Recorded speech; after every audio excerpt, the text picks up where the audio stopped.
Hello and welcome back to the channel, and that is right guys, we are today checking out this week's tanking changes, nerfs, buffs and all things tank. So you may already be aware that Blizzard have announced an absolutely ridiculous amount of buffs and nerfs.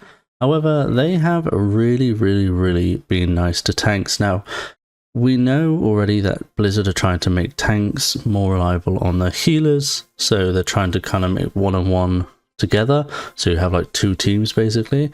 I don't know whether I like that personally, but that is what Blizzard are trying to do. Hopefully they start balancing it out, and they already have. So we're going to start with the DK now.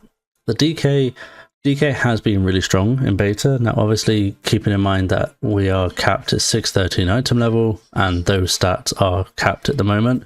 So, in terms of meta, in quotation marks, it's a hard one to call. But if you look at currently, I would say DK is definitely up there as being one of the potential decent tanks. However, we do know, historically, DK does struggle on super high keys. The only time it was actually OP was down in Legion, because their self-sustain was so high, it was ridiculous. So straight off the bat, DK has had an absolutely absurd amount of damage buff. So this is just for Frost, so we can ignore this. Down here with Blood, all damage increased by 10%, which is needed. I have to say, tank's damage was kind of lackluster, so this is quite nice that they've done this. Bone Storm now consumes up to 5 Bone Shield charges, and was 10, so again, that's kind of nice. However, the Bone Storm now lasts 2 seconds per bone charge spent, and was 1 second, so literally this and this is no change. Kind of the only thing that they're changing is you only now need to get 5 bone shield instead of 10, and instead of it lasting 1 second, it now lasts double the time, so it's still going to last exactly the same amount of time. It's just simply the fact that you only need 5 instead of 10, which, okay, that's a bit of a quality of life change. DH. Now, if you haven't played any beta, you would hear people complaining that DH has now started to look like it could be potential for being one of the better tanks. Again, this is the current stats, and as we know, classes scale really well with secondary stats, for example, Prot Warrior and Prot Pally, so there is a chance of that changing. But they have increased our damage. So activation threshold for Art of Glaive reduced to 20 soul fragments instead of 30. That's a bit of a quality of life change. Vengeance was feeling a bit clunky before, I have to say. And Vengeance just had a flat increase of damage by 15%, which there isn't much change. However, that damage increase is taking them right up there. They are super tanky. Well, tanky-ish, but their damage was lacking. Now damage is feeling super good. Survivability still lacks compared to, say, for example, the DK on self-sustain. However, whether or not they want that, because obviously they want the healer to be inputting more, it's also got something to say. DH is now taken over, in my opinion, Blood's damage, so DH is looking pretty good.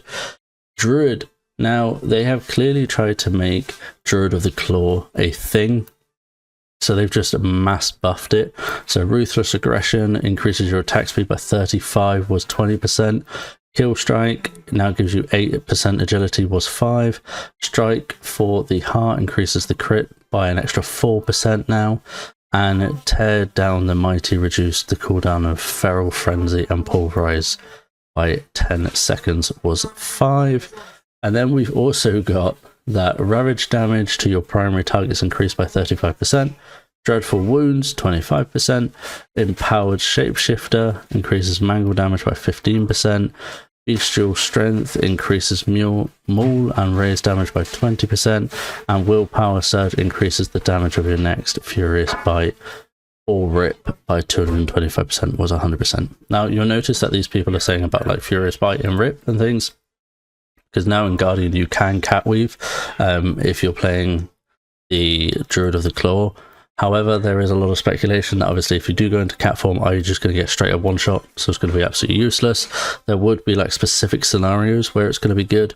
In raid, I can definitely see Druid of the Claw being the take, but that's yet to be seen. Now, they have increased, they've decreased the damage amplifier in Elun's Chosen by an extra 2%.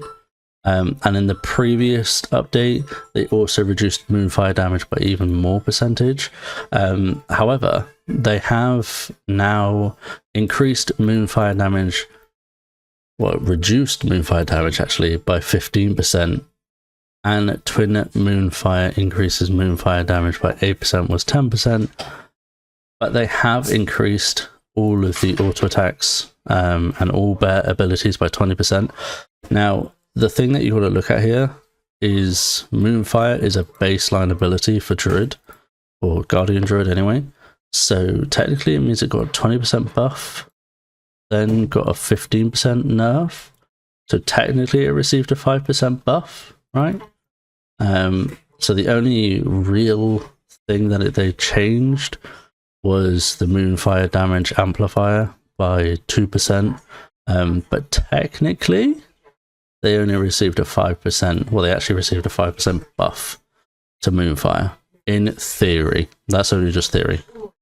However, I can say just by playing it, personally, I like Elun's Chosen a lot more. It feels a lot tankier, feels a lot smoother, and this Druid of the Claw, I just don't get along with it. It feels a bit clunky in Mythic Plus. However, I guess if they keep tuning it and changing it and make Druid of the Claw a little bit more tanky, it's probably going to be more played.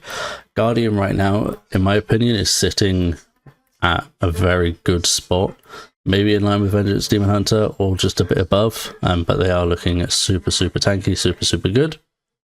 Evoker, Hunter, Mage, like they've done a lot of changes. Monk. So if you don't know, Monk was sitting up there with the DK and Druid before the Vengeance Demon Hunter buffs. However, Monk is still feeling super good, don't get me wrong. But they just don't seem to, like, they always struggle with stagger at higher key levels.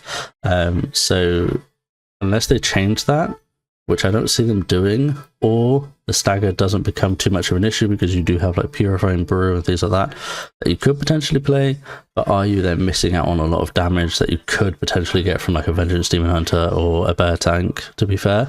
But Brew did receive a 15% buff on damage. That's literally the only change to Brewmaster, by the way. Like, Windwalker got an absolute truck ton, Mistweaver got a truck ton, but yep, Brewmaster, that's all we get. Paladin.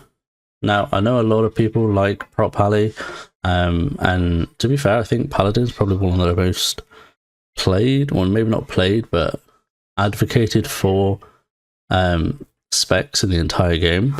Especially like every time they nerf Prot Pally, like you hear and read about it everywhere. However, there's not much love going to Prot Pally right now. Like, they are down bad. They are struggling. The only thing they got was a damage increase by 15%. They are down bad. Like, they need something to help them.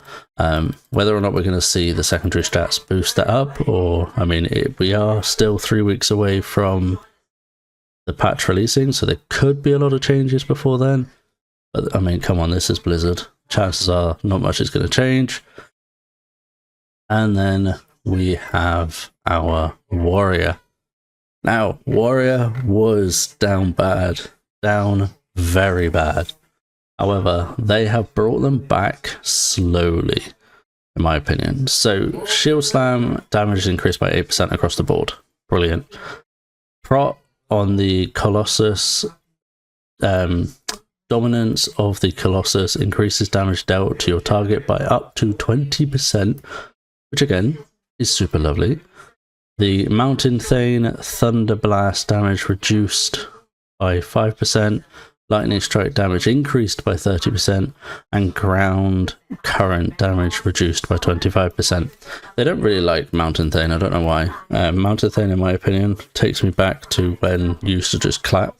But they're not going that way. It kind of seems like they're going more to Colossus, but you never know. There is currently a bug with Colossus. The ability you get from it should amplify it by something like 40% or something, but it currently amplifies it by like 140%. So at the moment on beta, it's kind of hard to test, but damage is looking super good for Prot Warrior. They just always struggle with defensive. That's the only downside to Prot Warrior, but hopefully they would change it at some point. Prot's not been meta for a very long time, so that could change.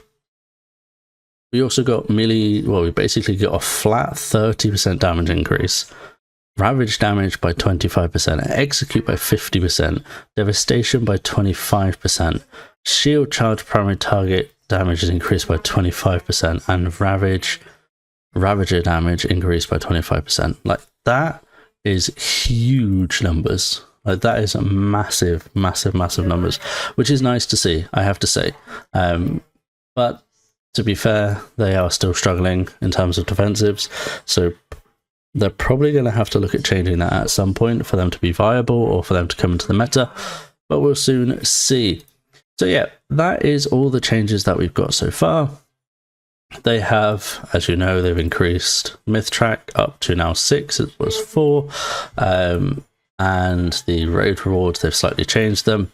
But yeah, I hope you guys are following along with these changes going into the War Within. Now, we do still have 3 weeks to go, so it could be we'll wake up tomorrow and Blizzard has just absolutely nerfed half the tanks and made half the tanks really good. But at the moment, the only tank, in my opinion, that's struggling is Prot Pally. The rest of them seem to be quite evenly matched, which is nice.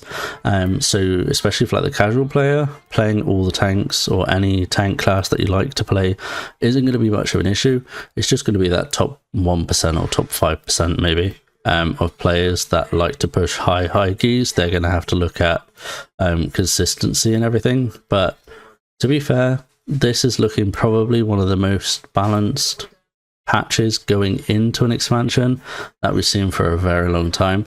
We'll just have to wait and see until it releases. But I hope you guys enjoy. Please subscribe and like as always, and I'll see you all in the next one.